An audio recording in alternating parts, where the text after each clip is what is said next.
My pink socks in honor of Mayor Lenny. Diba, putang ina, hindi kayo nahiya doon? Nagtawanan pa. Lenny, natawa ka doon? Na ino-honor ka niya, nilagay ka niya sa paa? Tangin na ganyang kabobo yung presidente na yan. Ganyang ka-insensitive yung presidente na yan. Sabi ko kasi sa magiging feelings mo, wala nga siyang, kumbaga, naging insensitive siya sa magiging feelings mo, di lalo na kaya sa feelings ng mga Pilipino. Kung sa simpleng pagpipay ng tribute, hindi mo magawa ng tama, putang ina. Paano mo nagagawa ng tama yung trabaho mo bilang isang presidente?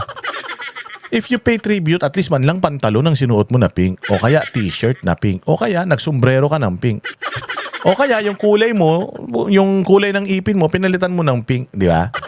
At least man lang kahit papano, pero ilagay mo siya sa pinaka maduming part ng katawan mo, sa pinaka pagod na part ng katawan mo, sa pinaka pangit na part ng katawan mo, which is paa.